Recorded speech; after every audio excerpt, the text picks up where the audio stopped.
¿Cómo? ¿Ahí me escuchan? Sí, profe, mucho mejor. Listo, perfecto, chicas. Podemos continuar. Sí, y ya también puse a grabar porque se me había olvidado grabar. Ya estamos grabando. Listo, gracias, profe. Listo, como les venía contando, digamos que limitarse a proporcionar como más información, digamos que no es suficiente como para contrarrestar esos mensajes que inducen a los consumidores a comportarse de esa forma irracional. Digamos que lo que se debe hacer es como capacitarlos, como para que tengan una mayor capacidad de decisión a la hora pues de tomar esas decisiones de consumo pues ya más conscientes, que a la vez promuevan ese bienestar pues ya individual, social, ecológico. Ya el mindfulness, digamos que puede mejorar esa capacidad de las personas para autorregularse, o sea, como lograr sus objetivos. También, digamos que puede servir como un antídoto, por decirlo así, contra ese automatismo y esa reactividad como en ese mercado. En el mindfulness ya como que la atención plena se estudia como una práctica, un estado y un rasgo secular que tiene como sus orígenes, digamos que en muchas visiones del mundo y en religiones diferentes. Para eso tenemos dos autores, es Danger. Espera un momentico. Es que vas un poquito rápido. Espérate. Espérate, es que no alcancé a escuchar. Decías el mindfulness como una práctica y después, ¿qué dijiste? Listo, que ya la atención plena, digamos que en el mindfulness se estudia como una práctica, como un estado y ya un rasgo secular que tiene sus orígenes, digamos que en muchas visiones del mundo y en religiones diferentes. Entonces, práctica, estado y rasgo secular, ¿sí? Robert, te escucho muy pasito. Sí, se le escucha como lejos. ¿Ahí me escuchan? Sí, profe. Un poquito Pues es mejor. que sí se le escucha, sino que se le escucha como si estuviera muy lejos. Y tengo el micrófono súper pegado. No sé si es que está entonces. Dime. Es que.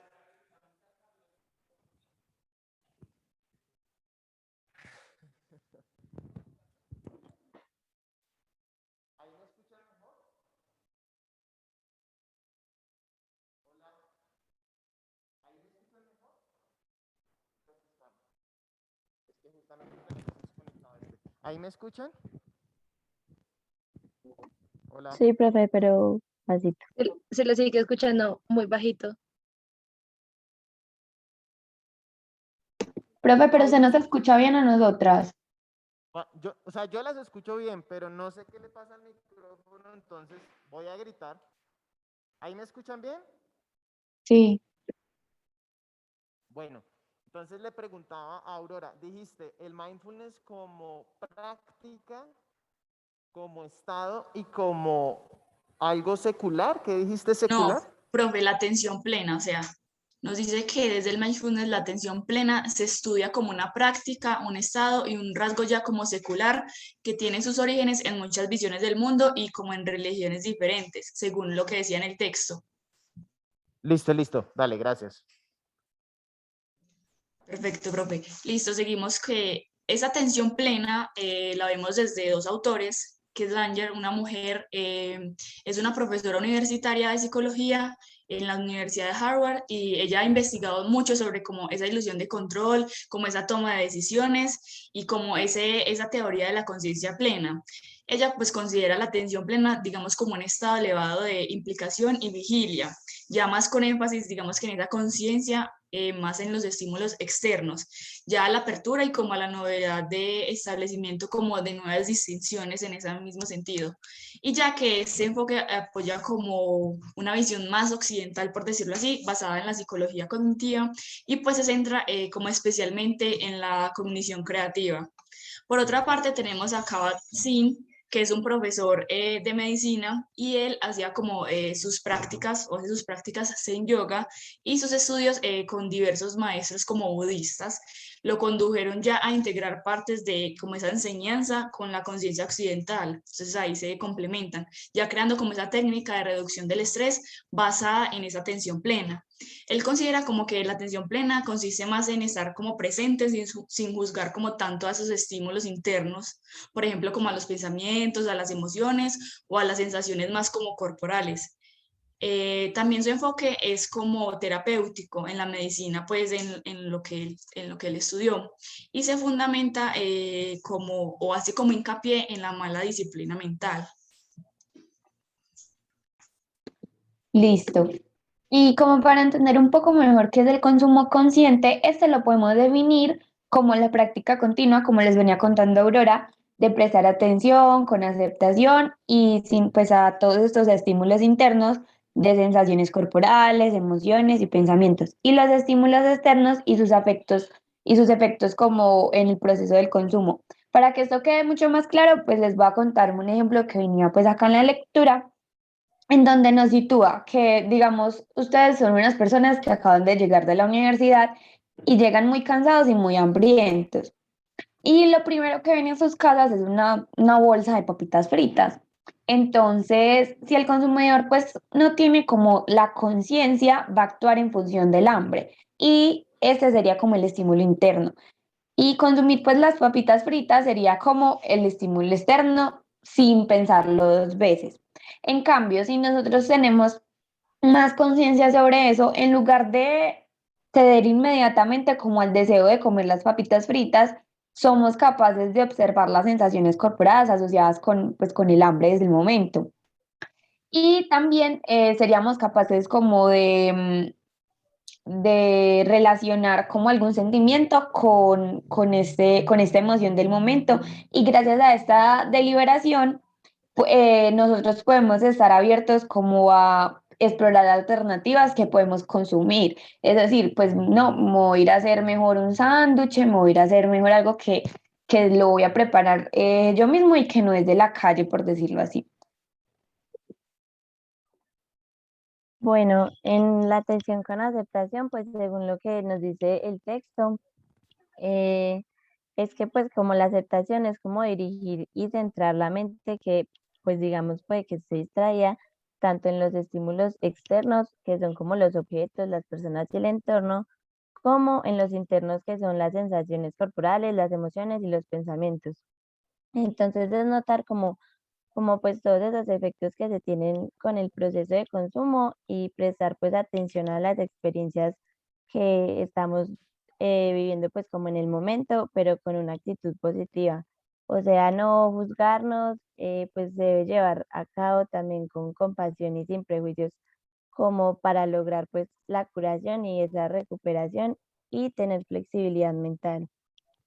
También pues nos decía que la atención plena es como una exploración pues de experiencias que se pueden llevar a cabo, y también pues que se debe como incluir la autocompasión, porque esta ayuda como a transformar, digamos, modelos como pues de consumo que son poco saludables.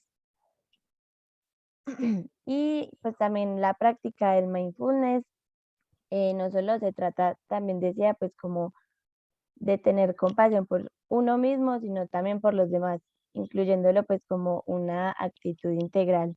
Entonces, como nos decía Rosenberg, que para que los consumidores tomen decisiones buenas, la atención siempre debe ir acompañada de la compasión hacia uno mismo y hacia los demás.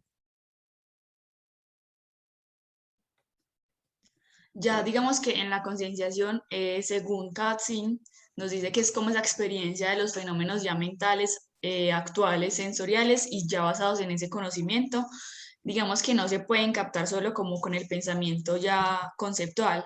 Y nos habla de una conciencia centrada en el exterior, que esa es como la estabilización de la atención, como crea esas condiciones como para que la conciencia de la mente y del cuerpo interiores. Y ya el mindfulness, en esa conciencia centrada en el interior, mejora esa conciencia de los consumidores, esas sensaciones corporales y como a su vez su dependencia de la fisiología como señales a través de los episodios de consumo.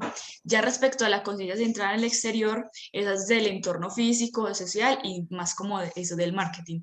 Y también la atención plena en este caso aumenta como ese acceso a la información, lo que da ya más como a un lugar de perspectiva más amplio de la experiencia. Digamos que ya la práctica del consumo consciente debería como aumentar esa conciencia del mercado ya sobre las preferencias y experiencias de esos consumidores y permitiéndoles más como tomar esas decisiones, por decirlo así, más informadas. También esos procesos cognitivos y como esas motivaciones como que guían el comportamiento de ese consumidor se encuentran ya más por debajo como del umbral de la conciencia y ya aquí reside como ese potencial transformador del consumo consciente. Bueno, entonces como les venía diciendo Aurora, el potencial transformador del consumo consciente, pues este es como tratar de mantener la conciencia sostenida en los estímulos internos y externos que facilitan la comprensión de la verdadera naturaleza, pues como de la realidad del consumo, ya que es una naturaleza cambiante y transitoria en todos como los fenómenos y también pues lo somos nosotros mismos, ¿cierto? Entonces acá, no sé si pueden ver bien, es un gráfico que está en la lectura en donde nos habla sobre las prácticas de consumo consciente que los consumidores pues como que pueden llevar a cabo y como toda esa toma de decisiones. Entonces lo primero sería como la atención, también la aceptación, luego de eso pues viene la concienciación, después hay un insight y también ahí se empiezan a dar como esos resultados, debilitar los apegos y comportamientos habituales que tenemos y una mejor elección y experiencias que se vuelven transformadoras para el consumidor.